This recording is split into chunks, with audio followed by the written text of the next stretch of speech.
Hey, what's up? Ken from Palm Beach Dyno here. Want to give you guys a quick update on Deadspool. If you haven't seen it on the channel for a while, it's been over at Hutch's Welding getting some work done, and I wanted to go over all the changes with you guys. So let's take a look.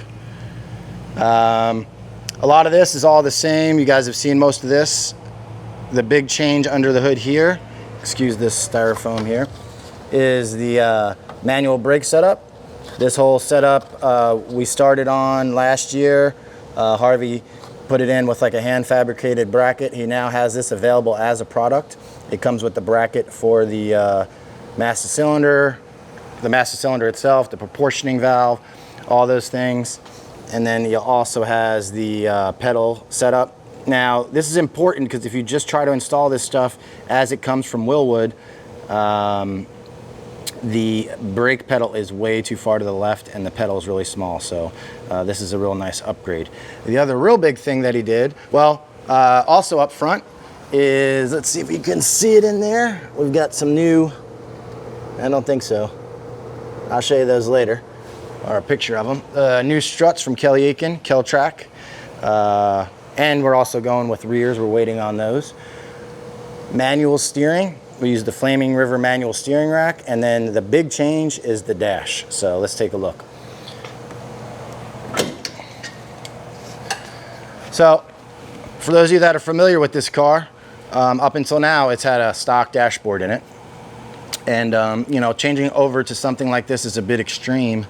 The most important thing to me though was that it looked as much like a street car as possible. I still plan to take this car on drag week. I realize this DQs me from the 850 class, but I'll be putting a 25.3 in this car and running unlimited in it with a 6R80, just for fun. Obviously, I don't expect to win unlimited, but I'm not gonna worry about rules because I don't care about winning drag week. It's just about going and having fun. So anyway, this is what we wound up with on the dash. Now, the main reason I wanted to show you guys this is because putting a dash like this in is very easy to make it look like a race car. And this is not even close to done. This is just the fabrication work that Harvey's done. I'm gonna go ahead and do all the finish work, and we'll discuss that in just a second. But anyway, as you can see, the other thing I did, which of course I could have stuck with the stock gauges, but I went ahead and put an AIM dash in just to make it simpler. Plus eventually, right now the car's stock computer that will log OBD2 stuff, but I do plan, and external stuff, which I plan on using. But eventually I'll switch over to a standalone on this car that controls the 6R80. So nothing really changed in the back. As you can see, Scott Rod rear setup. Now the car is super dusty, but just got it back from Harvey doing all the work. The main thing I wanted to show you guys though is how easy it is to take out and put the dash in, and also some features of how it's mounted. So I'm gonna put the camera down and go ahead and take it out. It's got a total of 6 quick release, quick latch setups, 3 on each side. That's that side. Obviously the steering wheel has to come off. This right here is the turn signal that I'm going to be using. It's not wired yet. We'll set this up with a quick release so this can come off. And then you got these 3 buttons over here. And that's it. Now I'm going to pull it out in just a second, but you might ask, why is it important to take the dash in and out real fast? Well, the idea is I want this to stay looking like a street car. I have a lot of electronics in this car, and I want to keep them all hidden behind the dash. So what I'm going to do is, and I'll show you this once I take this off, is this car will run 100% with no dash in it at all. It's everything that's important stays mounted. So you'll see the dash will stay put, the switch panel will stay put, and just the dash comes out. So that way, if I have some sort of issue, I can pull this out at the track in minutes and start troubleshooting rather than, you know, up under the dash on my back. So anyway, this pulls right out. Oh, hold on.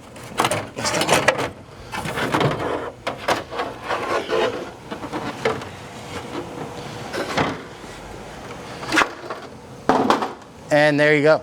So now the idea here is we've got this switch panel. Now this panel and the shelf over there, which I'll show you in a second, we have aluminum plate in there right now.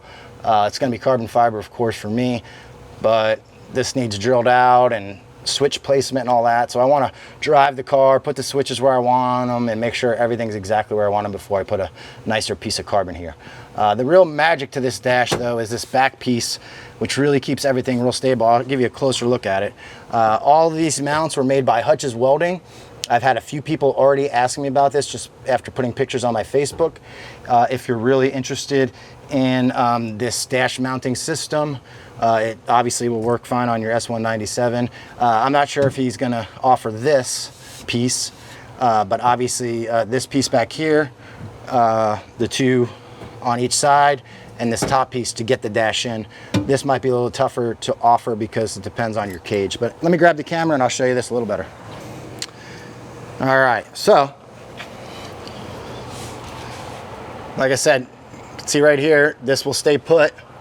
Real quick, all this wiring that you see tied up here, all of it, that's just gonna go away. I dropped the car off 100% stock dash, and I just wanted him to do all the fabrication work.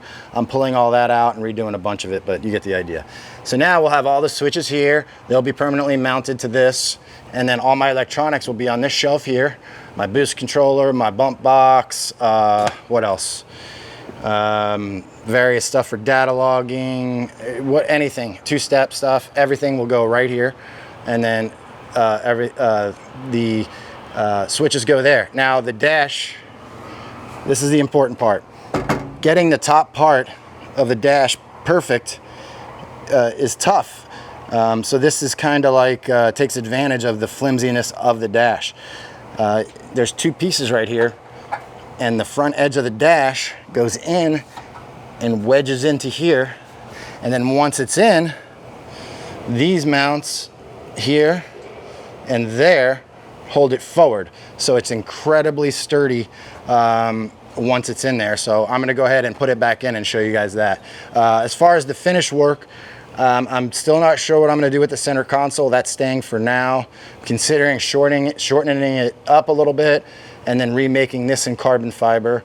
The carbon fiber dash, let me go ahead and put it in and I'll explain to you what I plan on doing there. What else? Oh, we're also putting in new carpet. This is the factory carpet. I'm gonna go ahead and put in some lighter black carpet. So let me put the dash back in and I'll explain to you what I plan on doing to finish it off. Go from there.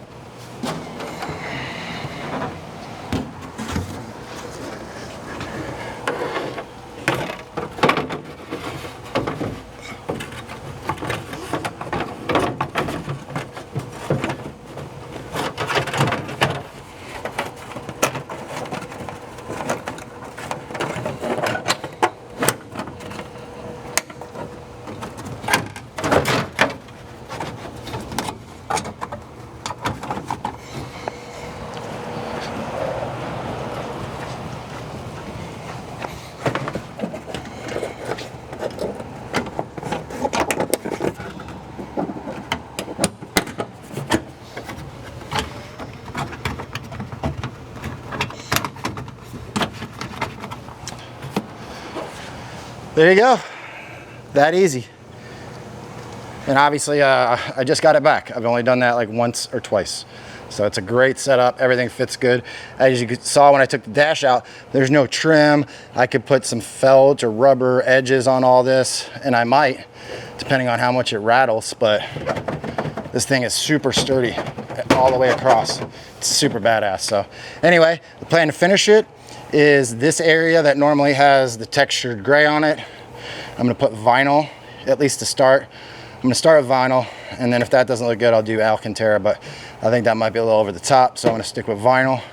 And then this whole area here, except cut out for the dash over there, will be all carbon fiber. Now this is a real carbon fiber dash, but making something like this visibly nice costs a lot more, and they don't offer it that way, unfortunately. Although I'm not sure I would want that. I want this thing to look a little stockish inside, or as close as possible. Anyway, that's all I've got for you guys today. Make sure you subscribe to the channel, like it. You'll be seeing this car, and you'll also be seeing a whole lot of that car right there. That's our 2020 GT500.